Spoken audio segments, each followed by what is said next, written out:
이제 편하게 귤 드시면서 또 읽으시면 되겠습니다.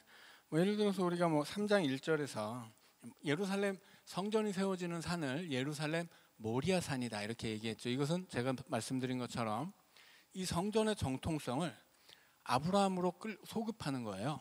그러니까 이 모리아 산을 굳이 언급하는 것은 그것을 기록하는 의도가 있는 거죠. 자, 그리고 출애굽 열왕기상 6장 1절이 성전이 출애굽 이후 480년 만에 세워지는 것이다. 이렇게 얘기하는 것도 이 성전의 정통성을 그 시내산으로 소급하는 거예요. 그러니까 의도가 있는 거죠. 중요한 것은 의도예요.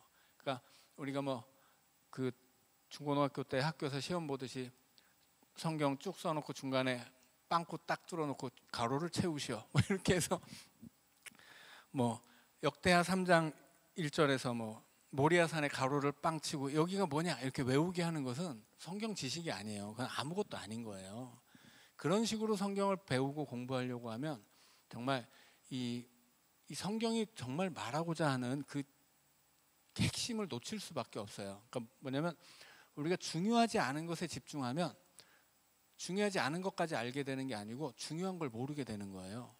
중요한 것이 무엇인지를 붙잡으면 이제 중요하지 않은 것을 놓을 수 있게 되는 거죠. 근데 중요하지 않은 것을 중요한 것처럼 여기게 되면 중요한 걸 몰라요. 놓치게 된단 말이에요. 그래서 그렇게 이 주입식 혹은 암기식의 성경 지식을 쌓기 위해서 중간에 가로 놓고 안녕하세요. 채우시오. 이런 식으로 성경 공부를 하면 곤란한 거예요. 그래서 우리가 늘 말씀드리지만 이 성경을 기록하는 의도, 여기 나오는 어떤 문장, 어떤 물건 하나라도 왜 이것을 여기에 기록했느냐, 이 안에서 우리는 신앙적인 의미를 발견해야 되는 것이고 그것이 성경이 우리에게 들려주고 싶은 이야기거든요. 그것을 듣기 위해서는 우리는 오늘 우리가 뭔가를 글을 쓸 때 우리의 방식에서 중요한 건 뭐예요? 그것은 팩트예요. 근데 성경 시대에 글을 쓸 때는 그건 전혀 중요한 게 아니었다라고 하는 거죠. 왜냐하면 성경은 객관적인 사실을 기록하기 위해서 쓴 것은 전혀 아니기 때문입니다. 그래서 오해하지 말아야 돼요. 그래서 자꾸 제가 이런 이야기를 하면 혹시 어떤 분들은 최재명 목사는 무슨 자유주의 신학을 배워서 성경을 부정하나? 이렇게 오해할 수도 있을 것 같아요. 근데 전혀 그렇지 않죠. 왜냐하면 성경이 다른 얘기를 써놨거든요. 그러니까 다른 얘기를 써놨는데 이걸 같은 얘기로 오해하면 그냥 믿어버리면 그건 말도 안 되는 얘기죠. 그건 성경을 잘못 믿는 거예요. 그리고 그런 것들을 무조건 성경을 믿으려고만 들면 결국은 다른 얘기를 하면 둘 중에 하나를 믿거나 아니면 아무것도 못 믿게 되는 거거든요. 우리는 성경을 다 믿기 위해서 이 성경이 어떤 방식으로 어떻게 쓰여졌는지를 이해할 수 있어야 된다고 하는 거예요. 자, 역대하 3장 3절입니다. 솔로몬이 하나님의 전을 위하여 놓은 지대는 이러하니 옛날에 쓰던 자로 길이가 60규빗이요 너비가 20규빗이며. 자, 지대라고 하는 건 뭐냐면 기초 공사예요. 옛날에 건물을 지을 때 오늘날처럼 아주 굉장히 뭐라고 해야 될까요? 튼튼하게 기초 공사를 할 수는 없었겠죠. 이 시대는 뭘 했냐면 내가 건물을 짓고 싶으면 그 건물을 지으려고 하는 넓이만큼 땅을 팝니다. 높게 지을수록 어떻게 해야 돼요? 깊게 파야 돼요. 그래서 여기다 이렇게 건물을 지으려면 땅을 파야 돼요. 그리고 이 땅에다가 돌을 채워 넣습니다. 요즘 우리는 이제 세멘을 부어서 공구리를 치죠. 근데 이 시대에는 그런 것이 없으니까 돌을 채워요. 돌을 채워야 되는 이유는 건물을 지어 놓으면 이 건물은 지금 솔로몬의 이 성전은 돌로 짓잖아요. 그 시대 대다수의 큰 건물은 다 돌로 지을 수밖에 없죠. 그러면 이 건물의 자체 하중 때문에 땅 위에다 돌을 막 잔뜩 쌓아 놓으면 어떻게 되겠어요? 꺼져요, 땅으로. 그러니까 꺼지지 않도록 돌을 여기다 채우는 거예요. 이 시대에도 나름 그래도 과학적인 방법을 쓴 거죠. 그것이 지대입니다. 건물의 너비만큼 땅을 파고 거기에 돌을 채워서 건물이 높게 세워질 것 같으면 더 깊이 파고 낮으면 더 덜 파는 거죠. 그래서 땅을 파고 돌을 채우는 것을 지대라고 해요. 그래서 이 지대는 세우려고 하는 건물의 면적과 똑같습니다. 자, 그런데 이 건물의 면적이 어떻게 돼요? 60규빗, 20규빗이에요.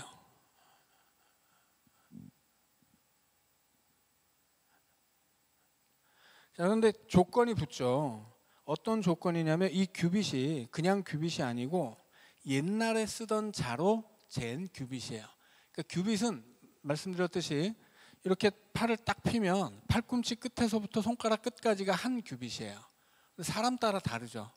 그러니까 시대에 따라서 이 규빗을 정하는 기준이 달랐어요. 그래서 대체로 세 가지인데 하나는 40cm, 하나는 45cm, 또 하나는 50cm.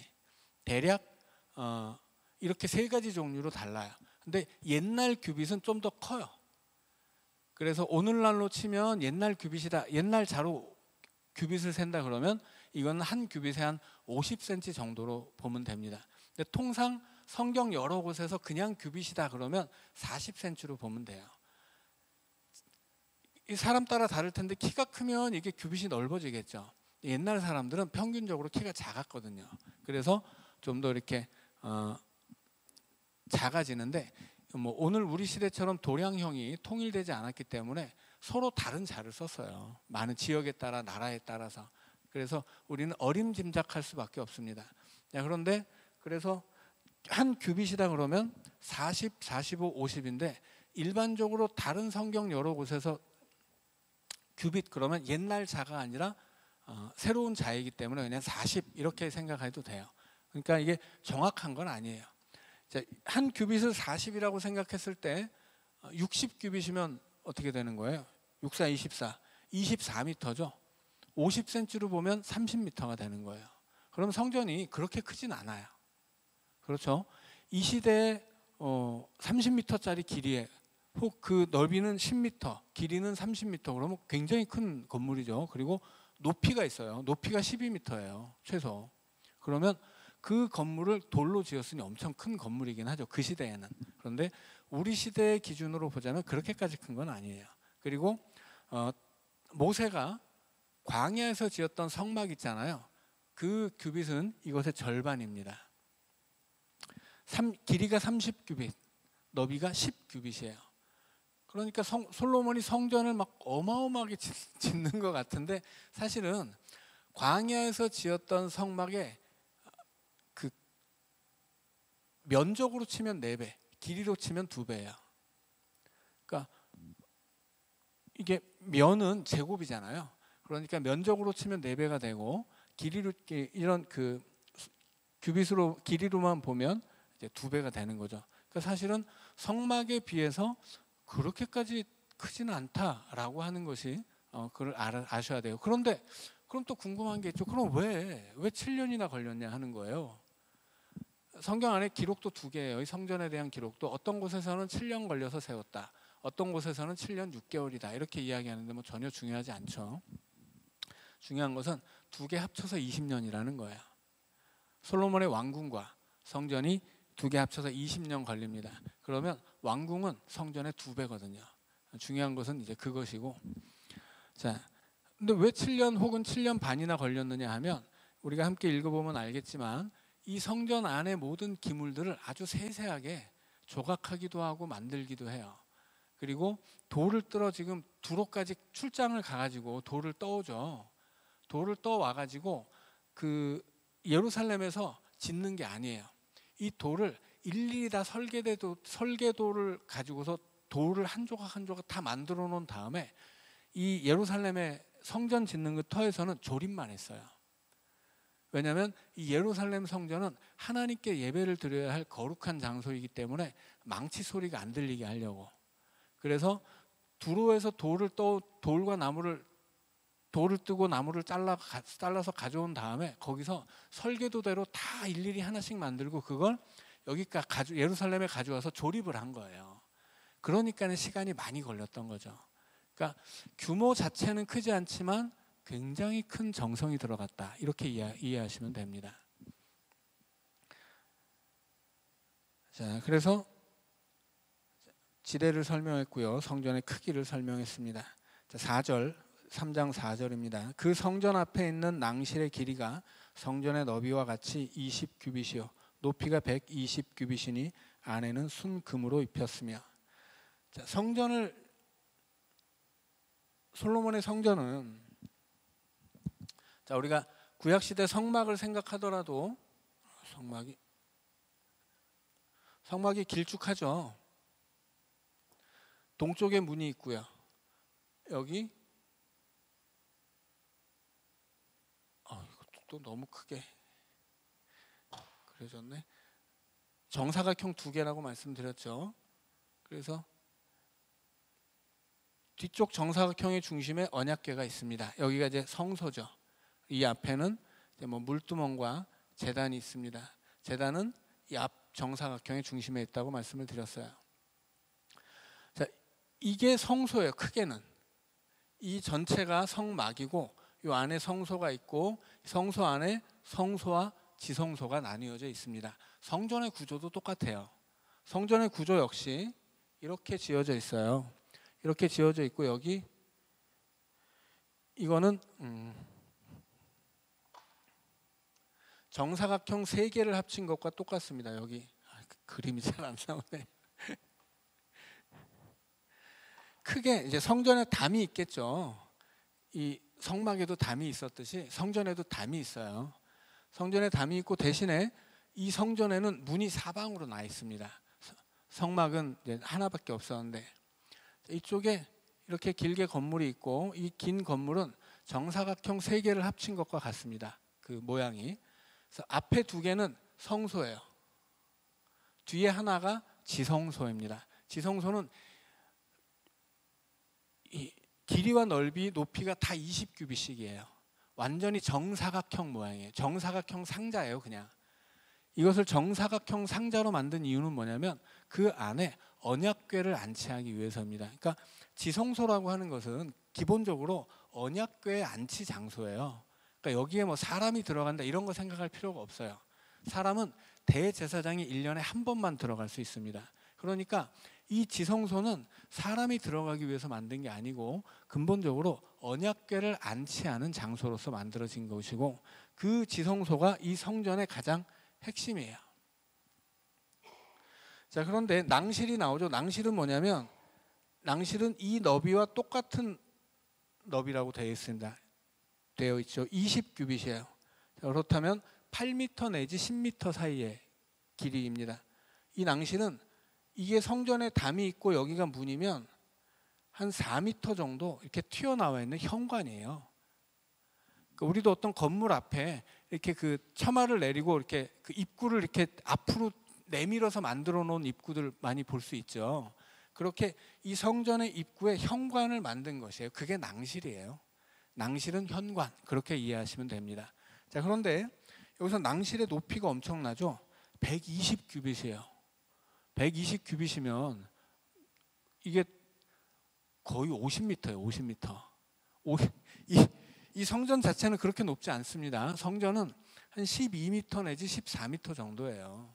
자, 그런데 50m짜리 낭실이 있을 수가 있을까요? 없죠. 그래서 많은 신학자들이 이것은 기록을 잘못한 것이다.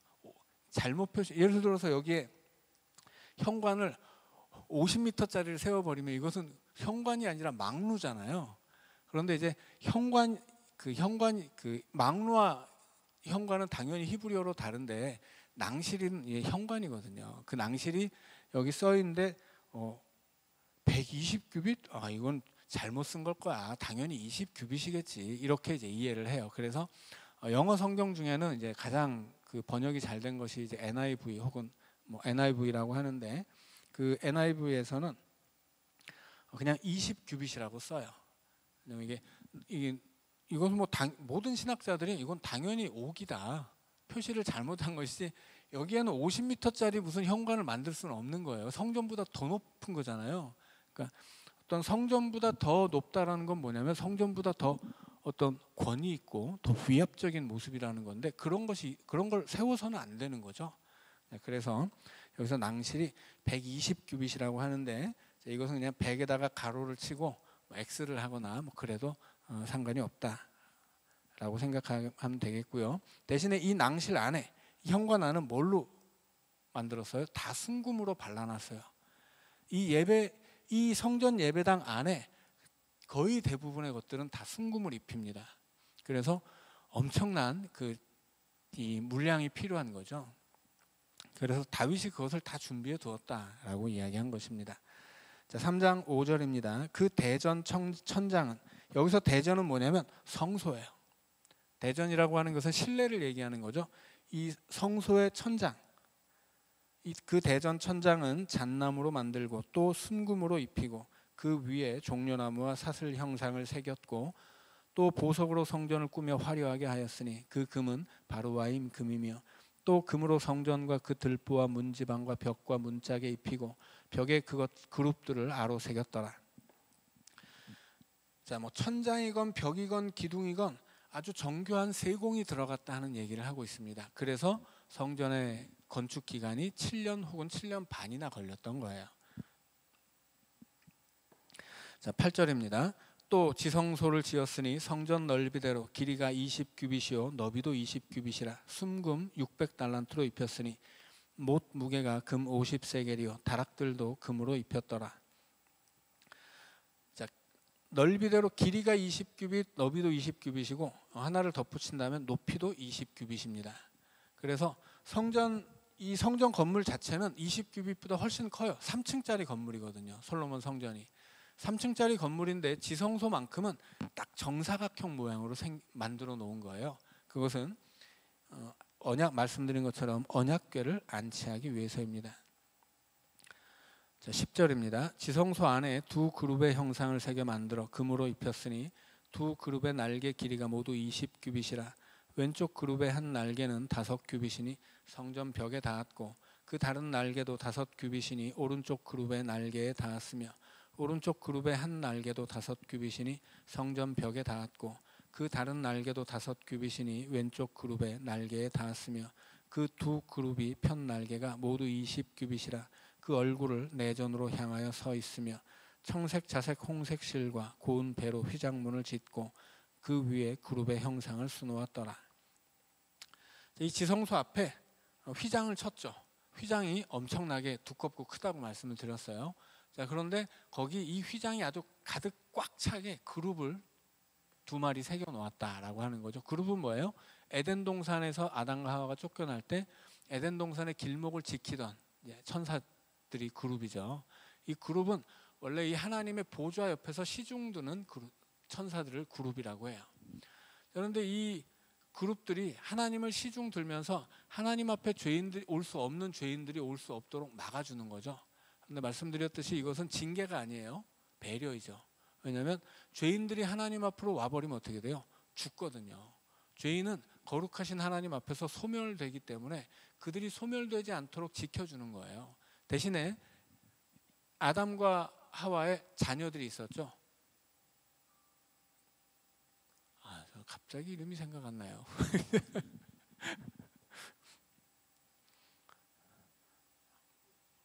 그 이름이 뭐죠? 야곱과 에서밖에 생각이 안 나네 지금. 네? 가인과 아벨이죠. 가끔 그런 거 잘 생각 안 날 때도 있는 거예요, 여러분. 이해해 주세요. 가인과 아벨이 제사를 드리잖아요. 그러니까 아담과 하와가 에덴 동산에서 쫓겨났을 때 완전히 버려진 게 아니란 얘기예요. 그들은 하나님 앞에 나오면 소멸되기 때문에 그룹들이 그 길을 막아서지만, 그러나 그룹들이 막고선 그 입구, 에덴 동산의 입구에서 이 가인과 아벨이 하나님을 예배드렸던 거예요. 그래서 가인이 아벨을 죽인 다음에 한 번 더 동쪽으로 떠나죠. 그러니까 원래 그 자리는 뭐냐면 죄인들이 에덴 동산 주변에서 하나님 앞에 예배드릴 수 있도록 하나님이 그들을 버리지 않고 에덴 동산 주변에 둔 것인데, 가인이 아벨을 죽이고 거기서 떠나버린 거예요. 하나님 앞을 완전히 떠나서 어디로 가요? 에녹 성을 짓고 거기서 살죠. 그래서 그 성은 문명이 발전해요. 뭐 누구의 조상 뭐 온갖 문화와 뭐 기구들이 막 개발이 되죠. 그런데 결국 그 모든 에녹성 이야기의 끝에 나오는 게 뭐예요? 살인이에요. 라멕이 애를 죽이고서 그걸 자랑해요. 나한테 덤비면 하여튼 다 죽을 줄 알아. 이런 노래를 불러서 만들어 부르죠. 그러니까는 그렇게 하나님을 떠나 세워진 도시에 죄악이 채워진다는 이야기를 하는 거예요. 그것이 가인의 결과인 거죠. 그래서 사람은 죄를 지어도 하나님이 죄인들을 내치지 않고 에덴 동산 앞에서 이 예배를 통해 그들을 만나고 있었는데 그 예배의 자리를 벗어나서 하나님을 등지고 가인이 떠나버린 거예요. 그리고 세워진 것이 도시예요. 그러니까 인간들의 도시는 죄악이 채워지는 자리인 거죠. 자, 그래서 이 그룹이 휘장에 있다라고 하는 것은 니네가 죄인이니까 너희는 나오면 안 돼. 그런 징계가 아니라 죄인들이 하나님 앞에 나와야 하는데 너무 가까이 오면 죽으니까 막아주는 거예요. 그리고 여기까지 이 안으로 들어오면 안 되니까 그 밖에서 제사를 드려, 예배를 드려. 그러면 하나님이 받아주실 거야. 이렇게 말하는 것이 성전인 거죠. 자, 그래서 여기 나오는 그룹이 지성소를 가리는 그룹이 그 지성소 휘장에 가득 차도록 두 마리를 그려놓는데 이 두 마리 그룹의 역할은 죄인들을 정죄하고 하나님 앞으로 못 오게 하는 게 아니라 그들을 하나님 앞에서 소멸되지 않도록 보호하는 거예요. 자, 그리고 그 보호된 그 앞쪽에는 그들이 하나님 앞에 예배할 수 있는 제단이 준비되어 있는 거죠. 자, 그래서 이 성전이라고 하는 곳은 그렇게 죄인과 죄인의 하나님이 만나는 곳이었다라고 이해하시면 되겠습니다. 자, 15절입니다. 성전 앞에 기둥 둘을 만들었으니 높이가 35규빗이요 각 기둥 꼭대기의 머리가 5규빗이라. 성소같이 사슬을 만들어 그 기둥 머리에 두르고 성류 100개를 만들어 사슬에 달았으며 그 두 기둥을 성전 앞에 세웠으니 왼쪽에 하나요 오른쪽에 하나라. 오른쪽 것은 야긴이라 부르고 왼쪽 것은 보아스라 불렀더라. 성전 앞에 이 성전 문 앞에요. 여기 이제 입구가 있고 이 입구 옆으로 야긴과 보아스가 있는 거죠. 그래서 대신에 이 성전 문 양 옆에 있는 야긴과 보아스는 굉장히 높아요. 그래서 35규빗이면 대략 14m 이상, 14m 혹은 16m 그 정도로 보면 되겠고, 그 기둥 꼭대기에 2m짜리 그 기둥의 머리가 붙어 있는 거죠. 그래서 이 성소 앞에 두 기둥이 있었다 이렇게 생각하시면 되겠습니다. 4장 1절입니다. 솔로몬이 또 노수로 제단을 만들었으니 길이가 20규빗이요 너비가 20규빗이요 높이가 10규빗이며 또 놋을 부어 바다를 만들었으니 지름이 10규빗이요 그 모양이 둥글며 그 높이는 5규빗이요 주위는 30규빗 길이에 줄을 두를만 하며 그 가장자리 아래에는 돌아가며 소 형상이 있는데 각 규빗에 소가 10마리씩 있어서 바다 주위에 둘렀으니 그 소는 바다를 부어 만들 때 두 줄로 부어 만들었으며 그 바다를 놋의 황소 12마리가 바쳤으니 3마리는 북쪽을 향하였고 3마리는 서쪽을 향하였고 3마리는 남쪽을 향하였고 3마리는 동쪽을 향하였으며 바다를 그 위에 놓았고 소의 엉덩이는 다 안으로 향하였으며 바다의 두께는 한 손 너비만 하고 그 둘레는 잔 둘레와 같이 백합화의 모양으로 만들었으니 그 바다에는 3,000밭을 담겠으며 또 물두멍 10개를 만들어 5개는 오른쪽에 두고 5개는 왼쪽에 두어 씻게 하되 번제에 속한 물건을 거기서 씻게 하였으며 그 바다는 제사장들이 씻기 위한 것이었더라. 성전 앞에 기둥이 있으면 이 기둥 사이로 계단이 있습니다. 성전이 조금 높게 지어졌거든요. 계단을 타고 올라가야 되는데 계단 밑에 여기 바다가 있어요. 큰 바다인데 바다는 물을 담아두기 때문에 바다라고 부르는데 그 어느 정도 물을 담을 수 있냐면 3,000밭이래요. 이건 6만 리터입니다. 6만 리터면 어마어마하죠.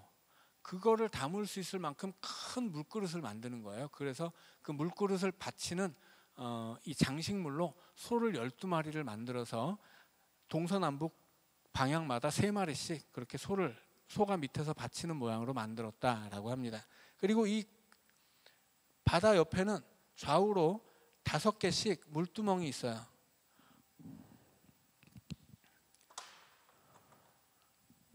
물두멍은 작은 물그릇이죠.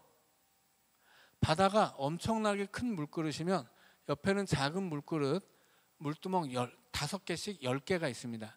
이 바다는 뭘 하는 어떤 물이냐면 제사장들의 몸을 씻는 물이에요. 그리고 이 10개의 물두멍은 제사에 사용되는 그릇을 씻는 물이에요. 그래서 하나님 앞에 제사를 드리기 위해서는 제사장도 성결해야 하고 거기 사용되는 기구들도 다 이제 성결해야 하죠.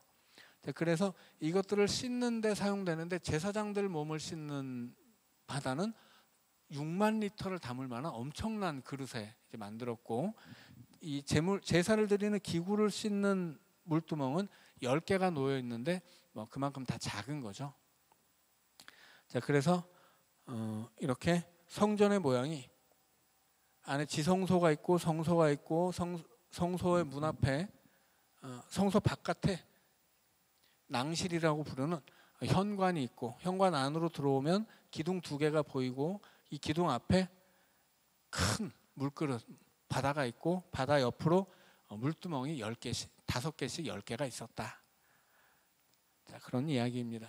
자, 오늘은 여기까지 읽고요. 자, 이제 겨울방학 후에 또 이어서 3월부터 또 읽어가도록 하겠습니다. 방학이 많이 기네요. 자, 우리 기도하고 마치겠습니다. 사랑의 주님, 주님의 말씀을 사모하고 말씀 배우기를 좋아 기뻐하는 주의 백성들, 주님 성경을 깊이 알아가게 하시고 성경이 우리의 믿음이 되며 또 삶의 기준이 되고, 성경을 알아갈수록 우리의 믿음이 자라나며 하나님께로 한 걸음 더 가까이 나아가는 계단들이 되게 하여 주옵소서. 이 겨울도 이제 우리들 건강하게 지내게 하시고 하나님이 부어주시는 은혜 가운데 지내다가 또 봄에 다시 만날 때 우리가 또 기뻐하며 말씀을 배워갈 수 있도록 주님 우리를 복되게 하여 주옵소서. 감사하며 우리 구주 예수님 이름으로 기도하옵나이다. 아멘.